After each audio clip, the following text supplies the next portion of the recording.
जी। अब आरती में क्या क्या चाहिए? तन की आरती तत्व पंचमुख, इंद्रिय एकादश बाती करी। हमारा शरीर ही आरती बन जानी चाहिए। ये शरीर ही आरती है, जिसमें 5 तत्व का, 5 इंद्रियों का 5 मुख है। पंचमुखी आरती। अक्सर हमारे यहां पंचमुखी आरती का प्रयोग होता है। अक्सर सब पंचमुखी की बात बहुत होती है। कहीं देवताओं का स्वरूप भी विराजमान है तो पंचमुखी, पंचमुखी हनुमान, पंचमुखी शिव जी हैं, पंचमुखी। हालांकि जिसके पंचमुख थे उनका तो कट गया, ब्रह्मा जी। शास्त्र हमारे ऐसे कहते कि मूल से अगर कोई पंचमुखी था तो केवल ब्रह्मा थे। ब्रह्मा के 5 मुख थे। जीव को शिव पुराण में बात आती है कि शिव जी ने उसको काट दिया, आद्य शक्ति के आदेश पर काट दिया गया। क्योंकि 5 मुख में से ही पंचवेद की वाणी निकलती थी। पंच तत्व से ही 5 बातें आती है। हमारे यहां सारी चीजें 5 है। तत्व 5, ज्ञानेन्द्रिय 5, इंद्रिय 5, कर्मेंद्रिय, अवस्थाएं 5, अंतस्करण 5। हालांकि प्रसिद्ध 4 है। अवस्थाएं 4 प्रसिद्ध है, जागृत, स्वप्न, सुषुप्ति, तुरिया। अंतस्करण 4 प्रसिद्ध है, मन, बुद्ध, चित्त और अहंकार। लेकिन गुरु महाराज ने कहा कि ये 4 समाप्त हो जाते हैं तब 5वां का प्रारंभ होता है। 4 अंतस्करण समाप्त हो जाते हैं तब 5वें अंतस्करण प्रारंभ होता है। 4 अवस्था समाप्त हो जाती है तब 5वीं अवस्था का प्रारंभ होता है। 4 देह समाप्त हो जाते हैं तब 5वें देह का आरंभ होता है। स्थूल, सूक्ष्म, कारण और महाकारण। ये 5 देह जब समाप्त होते हैं तब परम कारण देह का प्रारंभ होता है। जागृत, स्वप्न और सुषुप्ति, ये 4 अवस्था समाप्त होती है तब उन्मुनी अवस्था का प्रारंभ होता है। मन, बुद्धि, चित्त और अहंकार, ये 4 अंतस्करण जब लय हो जाते हैं तब 5वां नचित्त अहंकार का प्रारंभ होता। और हमारे यहां जब 4 अंत होगा तब ही 5वां का प्रारंभ होगा। और सबको आखिर 5 में जाना है। जब तक पृथ्वी, जल, अग्नि और वायु, ये 5 का लय नहीं होगा तब तक आकाश तत्व का उद्भव होता नहीं है। और हमारे स्वर में आकाश तत्व आएगा तब ही हमको सूक्ष्म नाड़ी का प्राप्त होगा। तभी हम त्रिवेणी में जो स्नान करने की बात करते हैं ना, गुरु महाराज कहते हैं तंतु तरवेणी में ही त्राक फरे पुणी प्रेम तणी लई स्पर्श करे। अभी अभी कुंभ चल रहा है, त्रिवेणी में स्नान करने के लिए जाते हैं।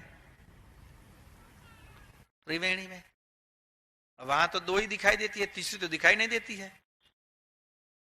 तो यहां भी हमारा यही हाल है, 2 ही दिखाई देती है। एक और जमुना है, एक और गंगा है, एक और सूर्य नाड़ी है, एक और चंद्र नाड़ी है। बाप जी के सूर्य चंद्र हो त्रदा सबंधा, जब प्रकृति स्वांत पाए धंधा। सूर्य और चंद्र वो दोनों इकट्ठी होगी तब तीसरी नाड़ी होगी, उसको त्रिवेणी कहते हैं हम, उसको सूक्ष्मणा कहते हैं। और वो जब प्राप्त होगी, उसमें जब हमारी वृत्ति पहुंचेगी तब ही ये माया के सारे धंधे बंद हो जाएंगे। इसके पहले माया के धंधे बंद होने वाले नहीं है। इसीलिए हमारे यहां त्रिवेणी का संगम है, इसका महत्व है। लेकिन हम कुछ और दिशा में चले गए, हम कुछ और दिशा में चले गए। क्योंकि कहते हैं कि एक आदमी था कि बहुत ही बदमाश और बहुत ऐसा तैसा। अब कभी एक दफे चला गया काशी, तो काशी गया, वहां कोई यहाँ का कोई रिश्तेदार था, उसका पता बता लेके गया, वहां पहुंच गया। उसे अरे आया तो तू यहां कैसे यार? अरे कैसे काशी आ गया? लेकिन तुम्हें काशी से क्या वास्ता? तुम तो वैसे भी बदमाश और नास्तिक हो। जहां तहां बस दंगाई करते हो, यहां क्यों आए? था कि यार बस अब बहुत दंगाई कर दी, बहुत नंगाई भी कर दी और बहुत बदमाशी भी कर दी, अब चलो अब कुछ अच्छा भी कुछ काम करें। क्योंकि क्या करना अच्छा, बस अब अच्छी जिंदगी जीनी है। तो इसके लिए यूं क्यों आए?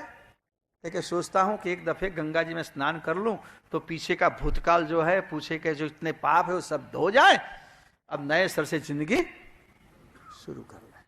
इसीलिए मैं यहां, अच्छी बात हुई, चलो इतना तो तुमको कुछ हुआ। फिर शाम को निकले बाजार में कि चल घूम आए बनारस, रिक्शा में बैठे और फिर एक मंदिर में गए, संकट मोचन मंदिर में गए, वहां उतरे, रिक्शा वाले ने पूछा भाड़ा, तो उसने झगड़ा किया, अच्छा क्या मांगते हो? इतना रुपया, इतना रुपया, इतना रुपया, इतना क्यों? झगड़ा किया उससे। उसने कहा यार क्यों झगड़ा करता है, तू वैसे भी तो पुण्यदान करने आया है, काशी में आया है। अरे क्या पुण्यदान करना है, लेकिन कुछ बचाना भी तो है। उसकी 10 रुपया में मेहनत, 10 रुपया की मेहनत, क्या 5 रुपया दे दो, कैसे? झगड़ा करके 5 रुपया दिया। फिर आगे गया, आगे जाता जाता किसी का बटवा गिर गया था, उसने उठा लिया। उसने कहा यार किसी का होगा दे दो। अरे क्या देना, कैसे? देख तो लो पहले क्या है। देखा तो 500 1000 रुपया। उसने बोला चलो मेरी आने ना आने की टिकट। निकल गई।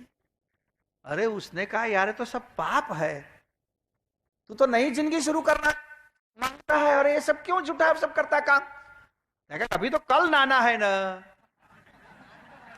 आज तक जितना उतना कर लो, फिर कल से नहीं करना है, फिर नहाने के बाद नहीं करना है। और अगर इतने सारे खराब कर्म किए, 2-4 बढ़ भी जाएंगे तो कल तो नहाना ही है ना, फिर क्या फर्क पड़ता है? तो हम उल्टे रास्ते पर चले गए। तो वैसे आरती की भी बारे में कहते गुरु महाराज कि भाई तुम्हारे पास कैसी आरती है, कुछ सोचो मत, तुम्हारा शरीर ही एक आरती है। तुम्हारा शरीर सेवा में काम लगना चाहिए, तुम शरीर से कुछ करो, साधन शरीर को ही बनाओ। हम इधर उधर के बहुत साधन इकट्ठे करते हैं पूजा के लिए, लेकिन अपने शरीर और मन को साधन नहीं बनाते हैं। बाह्य साधनों से पूजा करते हैं। जब तक गुरु महाराज कहते तुम्हारा मन और तुम्हारा शरीर खुद साधन नहीं बनता, तब तक तुम्हारी पूजा पूर्ण नहीं होती। उसको साधन बनाओ, अपने आप को साधन बनाओ।